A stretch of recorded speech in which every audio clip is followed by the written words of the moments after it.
الحمد لله الكريم المعبود وأشهد أن لا إله إلا الله الواحد الأحد الفرد الصمد الذي لم يلد ولم يولد ولم يكن له كفوا أحد. الحمد لله نحمده ونستعينه ونستغفره ونستهديه ونؤمن به ونتوكل عليه. نعوذ بالله من شرور أنفسنا ومن سيئات أعمالنا. من يهده الله فلا مضل له ومن يضلله فلا هادي له. نشهد أن لا إله إلا الله ونشهد أن محمدًا عبده ورسوله. اللهم صل على محمد وعلى آل محمد كما صليت على إبراهيم وعلى آل إبراهيم إنك حميد مجيد.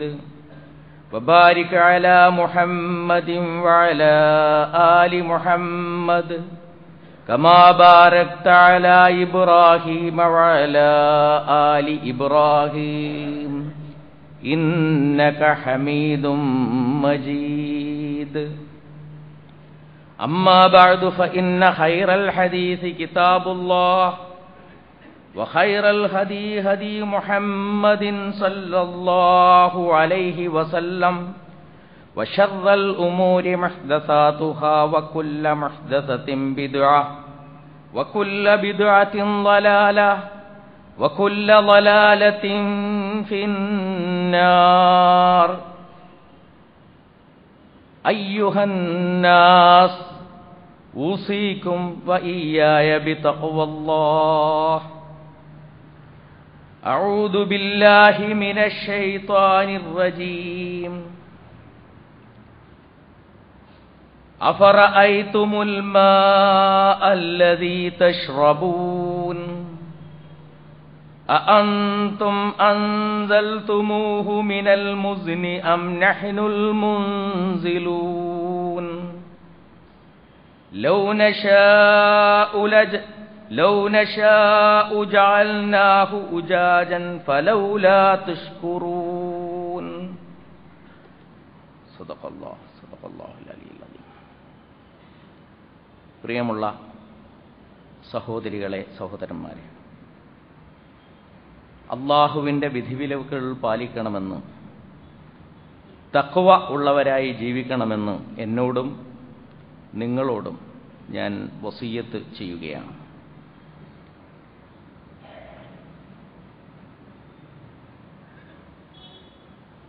മിഥുന മാസത്തിലേക്ക് കടക്കാൻ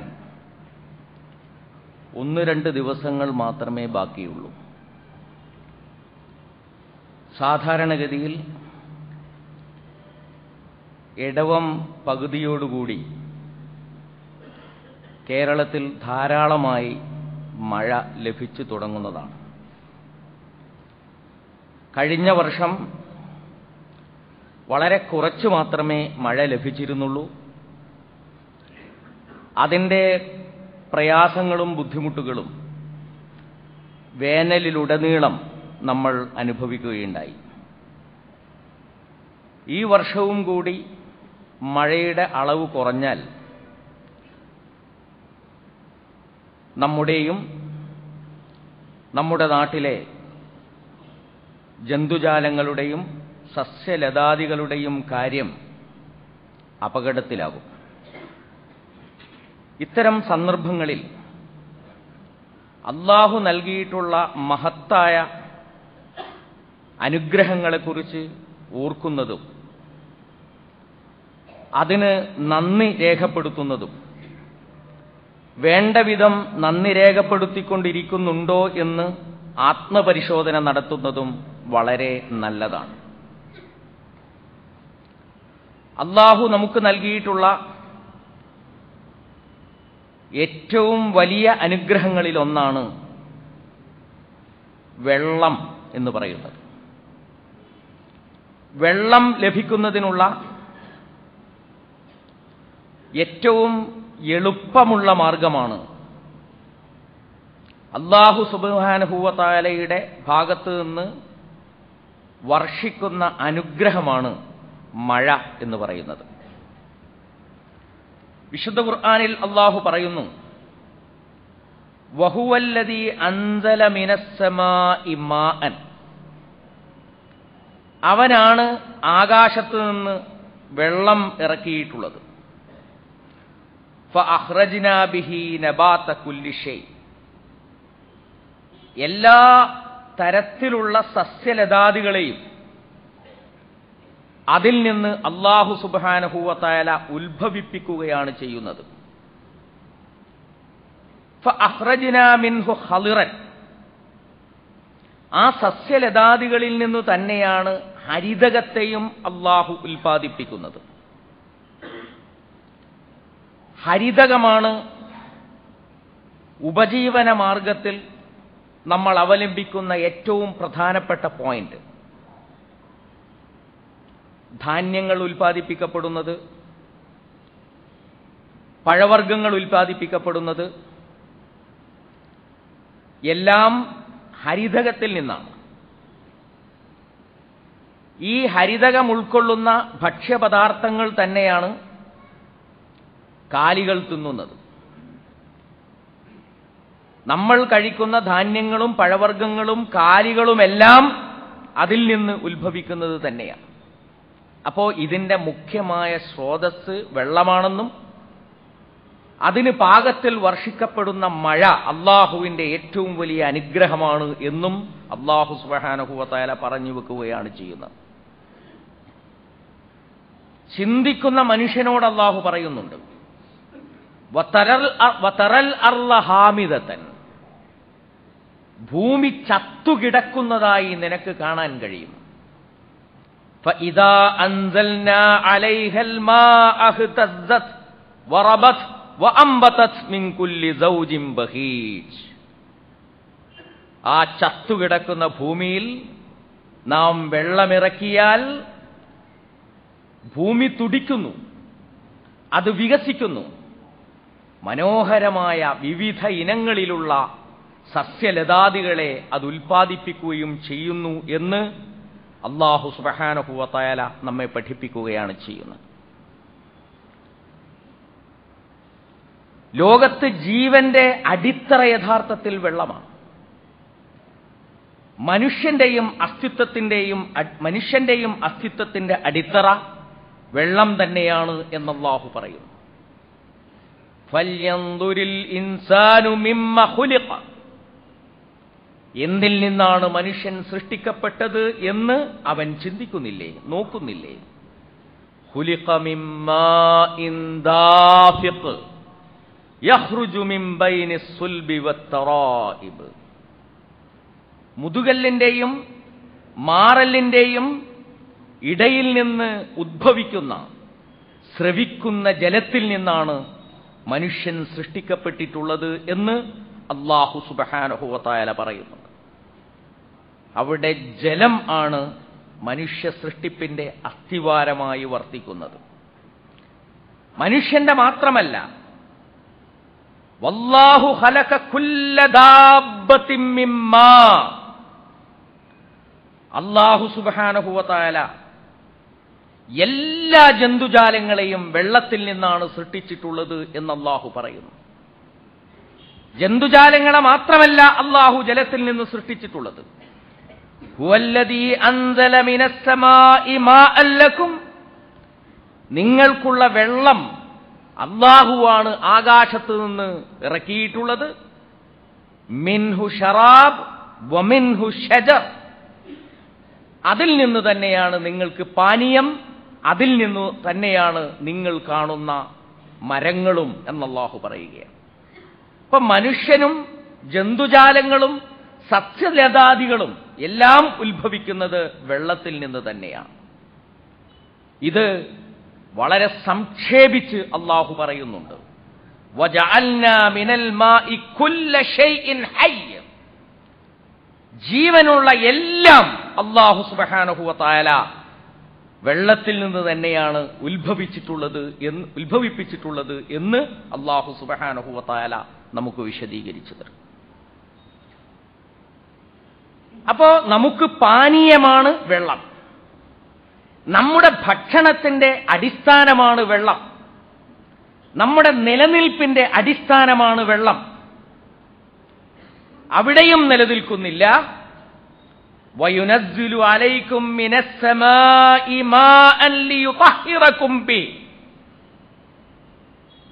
നിങ്ങൾക്ക് നിങ്ങളെ ശുദ്ധീകരിക്കുവാനുള്ള, നിങ്ങൾക്ക് ശൗചം ചെയ്യുവാനുള്ള, നിങ്ങൾക്ക് കുളിക്കുവാനുള്ള, നിങ്ങൾക്ക് അംഗശുദ്ധി വരുത്തുവാനുള്ള മാർഗവും വെള്ളം തന്നെയാണ് എന്ന് അല്ലാഹു സുബ്ഹാനഹു വ തആല നമുക്ക് വിശദീകരിച്ചത്. വഅൻസൽനാ മിനസ്സമാഇ മാഅൻ തഹൂറ. തഹൂർ എന്ന വാക്കിന്റെ അർത്ഥം മദ്രസയിൽ വെച്ച് നാം പഠിച്ചിട്ടുണ്ട്. സ്വയം ശുദ്ധിയുള്ളതും മറ്റൊന്നിനെ ശുദ്ധീകരിക്കാൻ പറ്റുന്നതുമായ ഒന്നാണ് വെള്ളം. അതുകൊണ്ട് ശുദ്ധീകരണ വസ്തുവായി അല്ലാഹു സുബ്ഹാനഹു വ തആല വെള്ളത്തെ നിശ്ചയിച്ചിരിക്കുന്നു. പ്രകൃതിയിൽ അങ്ങനെ നിശ്ചയിച്ചിരിക്കുന്നു എന്ന് മാത്രമല്ല, അല്ലാഹു ശരീഅത്തിലും ശുദ്ധീകരണത്തിന്റെ വസ്തുവായി വെള്ളത്തെ തന്നെ നിശ്ചയിച്ചിരിക്കുന്നു. ആഫ്രിക്കൻ വനാന്തരങ്ങളിലോ ഏതെങ്കിലും മരുഭൂമിയിലോ അപൂർവമായി ലഭിക്കുന്ന ഏതെങ്കിലും മൂലകങ്ങളോ ഏതെങ്കിലും ലോഹങ്ങളോ ആണ് ശുദ്ധീകരണത്തിന് വേണ്ടി നിശ്ചയിച്ചിട്ടുള്ളത് എങ്കിൽ നമ്മൾ കുടുങ്ങിപ്പോകുമായിരുന്നു. നമുക്ക് എപ്പോഴും സുലഭമായ വെള്ളം തന്നെ ശുദ്ധീകരണത്തിനുള്ള വസ്തുവായി അല്ലാഹു നിശ്ചയിച്ചിട്ടുണ്ട് എന്നുള്ളത് അല്ലാഹു സുബ്ഹാനഹു വ തആല നമുക്ക് നൽകിയിട്ടുള്ള ഏറ്റവും വലിയ അനുഗ്രഹമാണ്.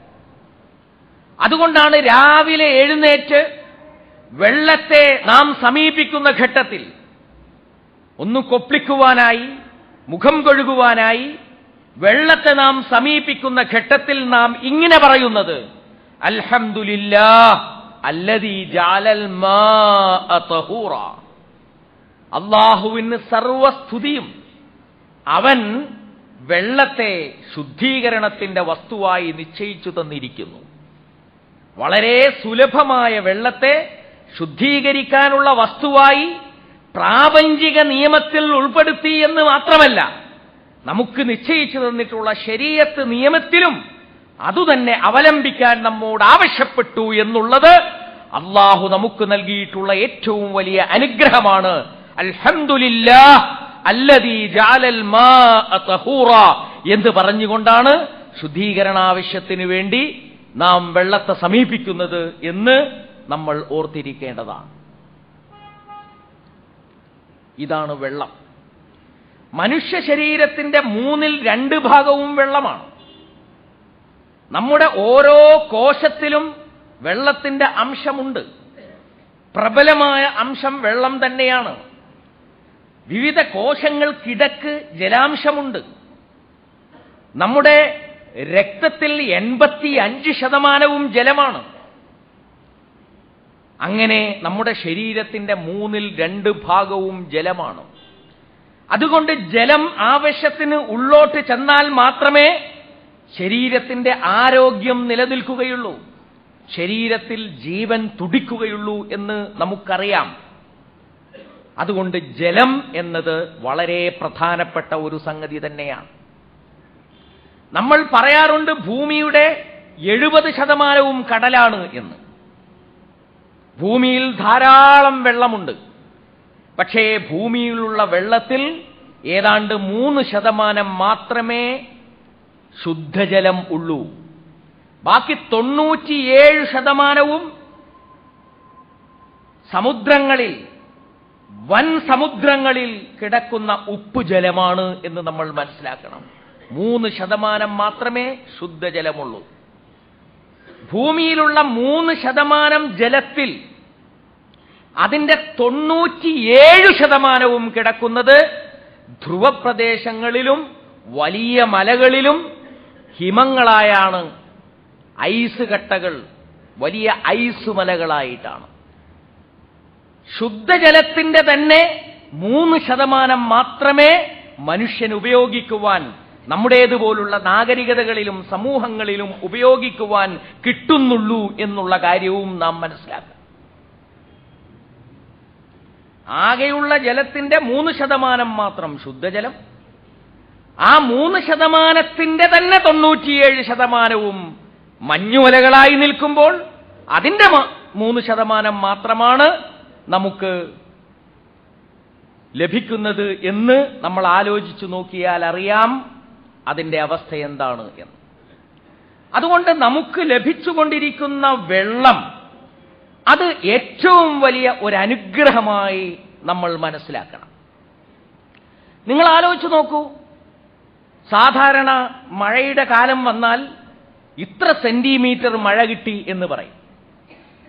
ഒരു തുറന്ന സ്ഥലത്ത് ഒരു പരന്ന പാത്രം വെച്ചാൽ ആ പാത്രത്തിൽ എത്ര സെന്റിമീറ്റർ ഉയരത്തിലാണോ വെള്ളം വീഴുന്നത് അതിനെയാണ് വെള്ളത്തിന്റെ അളവായി കണക്കാക്കപ്പെടുന്നത്.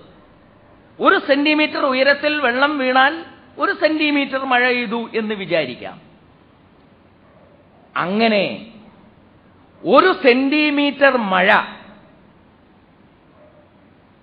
10 സെന്റുള്ള ഒരു ഭൂമിയിൽ പെയ്താൽ,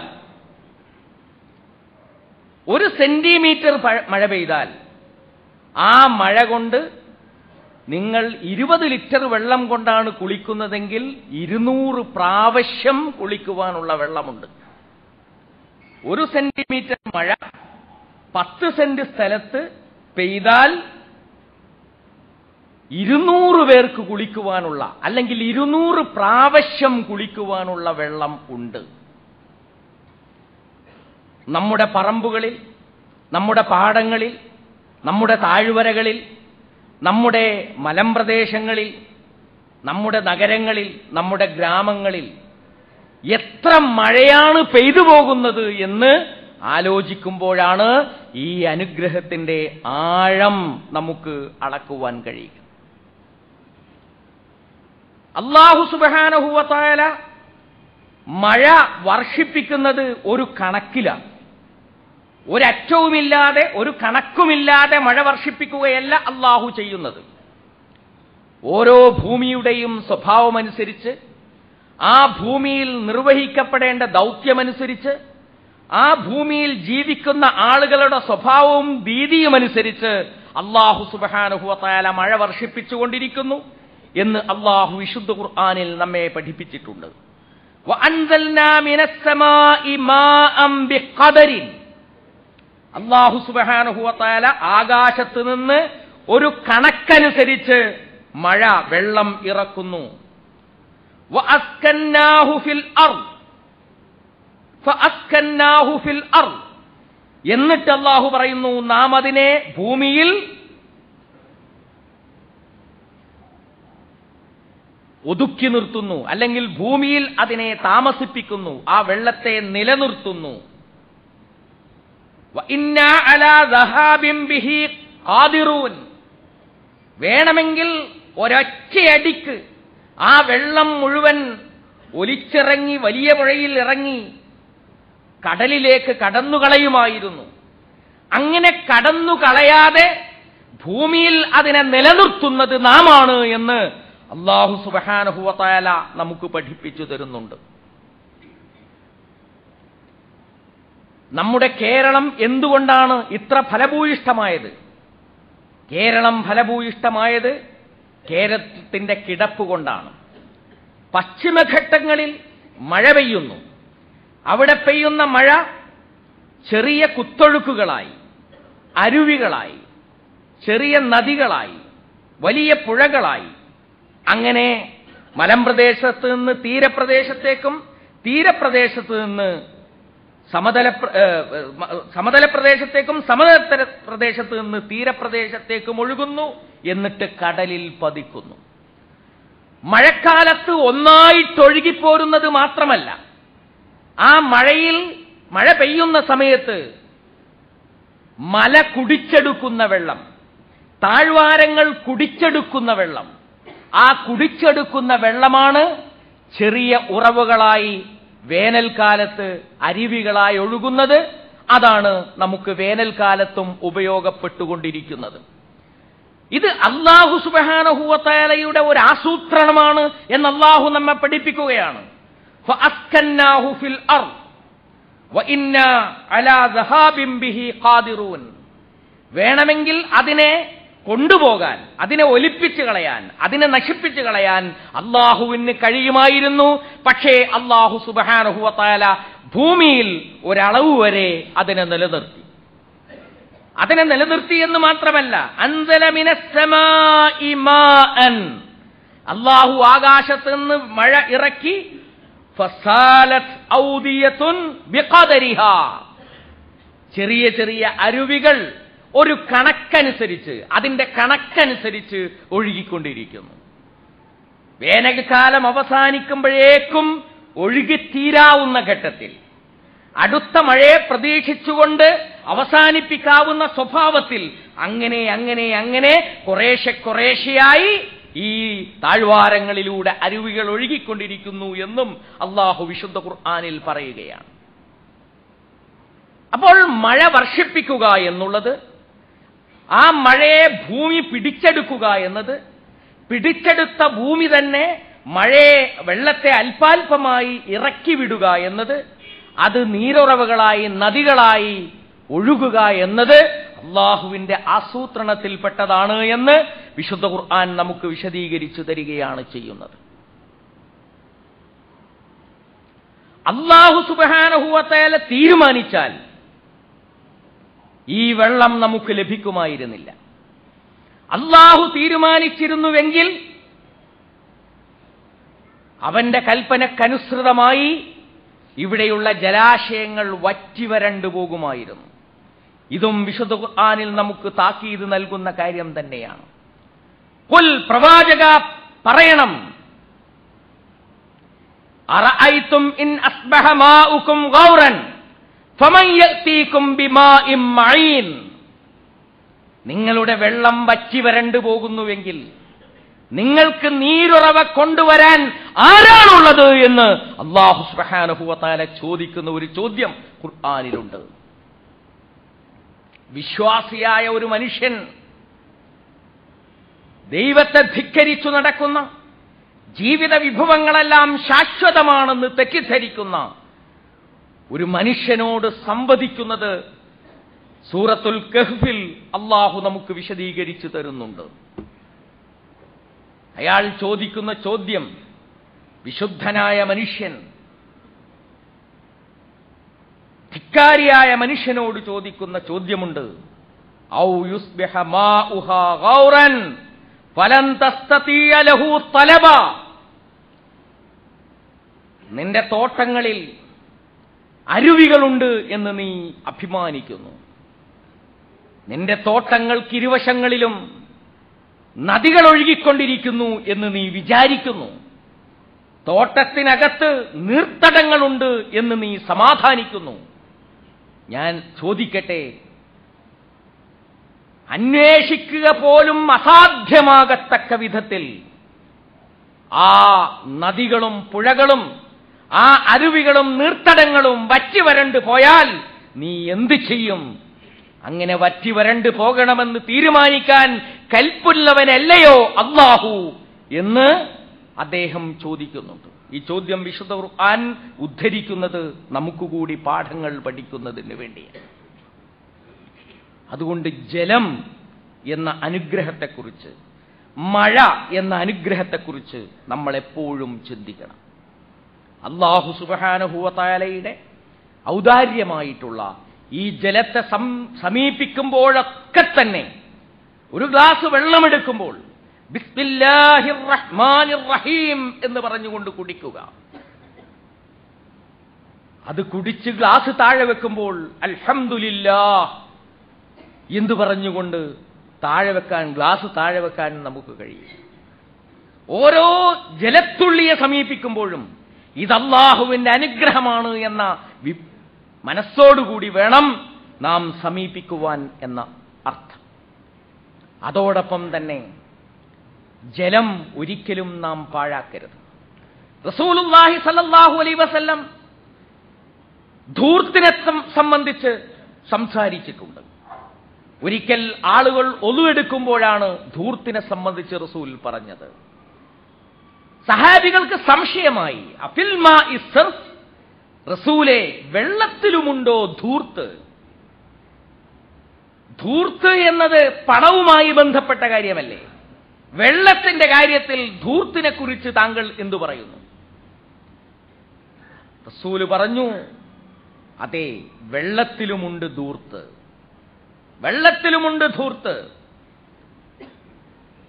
എന്നാവർത്തിച്ചു പറഞ്ഞതിന് ശേഷം റസൂൽ പറഞ്ഞു, ഒഴുകിക്കൊണ്ടിരിക്കുന്ന ഒരു നദിയിൽ ആണെങ്കിലും, ഒഴുകിക്കൊണ്ടിരിക്കുന്ന ഒരു നദിയിൽ നിന്നാണ് നിങ്ങൾ ഒളുവെടുക്കുന്നത്, നിങ്ങൾ ഉപയോഗിക്കുന്ന ജലം അതിലേക്ക് തന്നെയാണ് ഒഴുകുന്നത്, എങ്കിൽ പോലും നിങ്ങൾ അമിതത്വം കാണിക്കാൻ പാടില്ല എന്ന് റസൂൽ സല്ലല്ലാഹു അലൈഹി വസല്ലം അനുചരന്മാരെ പഠിപ്പിക്കുകയാണ് ചെയ്യുന്നത്.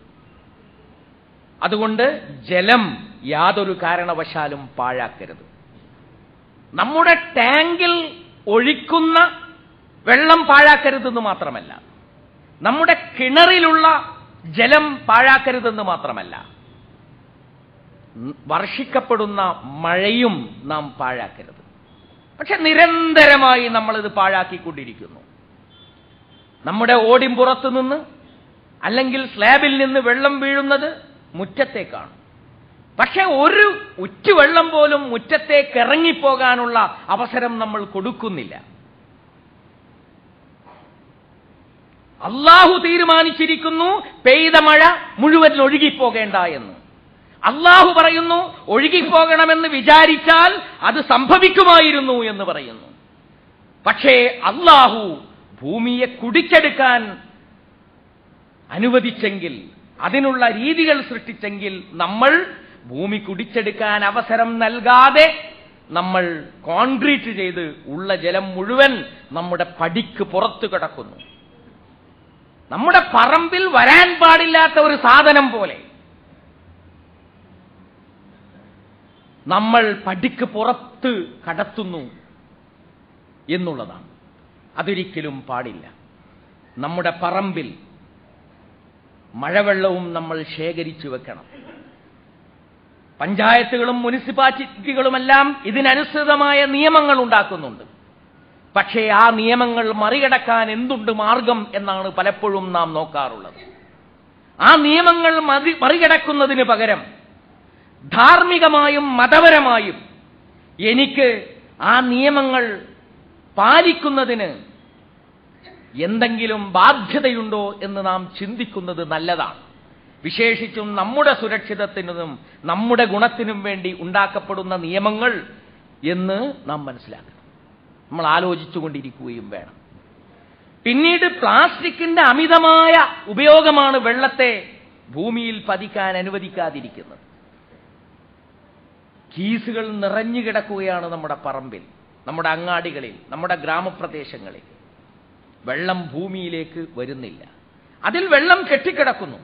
ആ കെട്ടിക്കിടക്കുന്ന വെള്ളത്തിന് നാശകാരികളായിട്ടുള്ള രോഗകാരികളായിട്ടുള്ള കൊതുകുകളെയും മറ്റ് അണുക്കളെയും ഉൽപ്പാദിപ്പിക്കാനല്ലാതെ കഴിയുകയില്ല. അതുകൊണ്ട് അങ്ങനെ കെട്ടി നിൽക്കാൻ അനുവദിക്കാതെ ഭൂമിയിലേക്ക് വെള്ളം വലിഞ്ഞു തീരുന്ന സ്വഭാവത്തിൽ വെള്ളത്തെ നമ്മുടെ പറമ്പുകളിൽ തന്നെ നിലനിർത്തുവാനുള്ള സംവിധാനം നമ്മൾ ഏർപ്പെടുത്തിയിരിക്കേണ്ടതാണ്. ഇതേറ്റവും പ്രധാനപ്പെട്ട കാര്യമാണ്. അതോടൊപ്പം തന്നെ പ്രധാനമായ ഒരു കാര്യമാണ് ജലമലിനീകരണത്തിന്റെ സാധ്യതകൾ അടയ്ക്കുക എന്ന് പറയുന്നത്. കിണറിൽ ചിലപ്പോൾ നല്ല വെള്ളം, കലർപ്പില്ലെന്ന് നമുക്ക് തോന്നുന്ന വെള്ളം നമുക്ക് കാണാൻ കഴിയും. കാരണം പഴയ ഫിഖ്ഹിന്റെ പണ്ഡിതന്മാർ പറഞ്ഞത് നിറമാലോ മണമാലോ രുചിയാലോ മാറ്റമില്ലെങ്കിൽ അത് ശുദ്ധിയുള്ളതാണ് എന്നാണ്. നമ്മൾ പഠിച്ചിട്ടുണ്ടായിരിക്കും. പക്ഷേ നിറമാലും മണമാലും രുചിയാലും മാറ്റം വരാത്ത വെള്ളത്തിലും വിഷത്തിന്റെ അംശങ്ങൾ ധാരാളമായി ഉണ്ട് എന്ന് പരീക്ഷണത്തിൽ നിന്ന് നമുക്ക് വ്യക്തമാകും. എന്തുകൊണ്ടാണ് ഇങ്ങനെ സംഭവിക്കുന്നത്? നമ്മൾ ഉപയോഗിക്കുന്ന പദാർത്ഥങ്ങൾ അലക്ഷ്യമായി കൈകാര്യം ചെയ്യുന്നതിലൂടെ, കീടനാശിനികൾ ധാരാളമായി ഉപയോഗിക്കുന്നതിലൂടെ, സെപ്റ്റിക് ടാങ്കുകളിൽ വേണ്ടത്ര ശ്രദ്ധ പുലർത്താത്തതിലൂടെയൊക്കെയാണ് ഈ മാലിന്യം നമ്മുടെ വെള്ളത്തിൽ കലരുന്നത്. ജലമലിനീകരണത്തിൽ നിന്ന് നമ്മൾ നമ്മളെ രക്ഷിക്കണം. പലപ്പോഴും പട്ടണങ്ങളിൽ വീടുണ്ടാക്കുമ്പോൾ എന്റെ വീടും എന്റെ കിണറും എന്റെ ടോയ്ലറ്റിലെ ടാങ്കും തമ്മിൽ എത്രയുണ്ട് അകലം എന്നേ നമ്മൾ ചിന്തിക്കാറുള്ളൂ. താൻ ടോയ്ലറ്റിന്റെ ടാങ്ക് ഉണ്ടാക്കുന്നത്, സെപ്റ്റിക് ടാങ്ക് ഉണ്ടാക്കുന്നതും തൊട്ടടുത്തവന്റെ കിണറും തമ്മിൽ എത്ര വ്യത്യാസം എന്ന് പലപ്പോഴും നാം ചിന്തിക്കാറില്ല. ഇതാണ് പലപ്പോഴും മലിനീകരണത്തിന് കാരണമായി തീരുന്ന സംഗതികൾ. അപ്പോൾ ജലം മലിനീകരണമില്ലാതെ ശുദ്ധീകരിച്ചു നിർത്തുക എന്നത് വളരെ ആവശ്യമാണ്.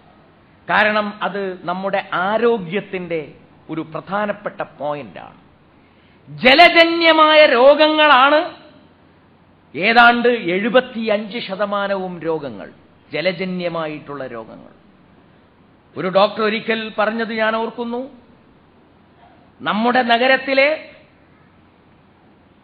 75% രോഗം ഇല്ലാതാകും ആളുകൾ തങ്ങളുടെ തന്നെ വിസർജ്യം വയറ്റിലേക്ക് എത്തേണ്ടതില്ല എന്ന് തീരുമാനിച്ചാൽ. മനുഷ്യന്റെ വിസർജ്യത്തിന്റെ അംശം ധാരാളമായി വയറ്റിലേക്ക് ചെല്ലുന്നു വീണ്ടും എന്നുള്ളതാണ് 75% രോഗങ്ങളുടെയും കാരണം.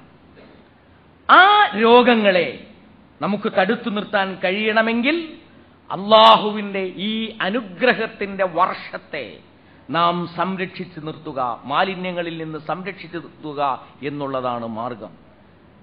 അള്ളാഹുവിന്റെ അനുഗ്രഹം എന്തൊക്കെയാണെന്ന് യഥാവിധി മനസ്സിലാക്കാനും അതിനോട് നന്ദി കാണിക്കാനും, നന്ദി കാണിക്കുന്നുണ്ടോ എന്ന് ആത്മപരിശോധന നടത്താനും, നന്ദി കാണിച്ചുകൊണ്ട് തന്നെ ശരിയാവണ്ണം അവയെല്ലാം ഉപയോഗപ്പെടുത്തുവാനുമുള്ള ശേഷി അല്ലാഹു സുബ്ഹാനഹു വ തആല നൽകുമാറാകട്ടെ നമുക്ക്.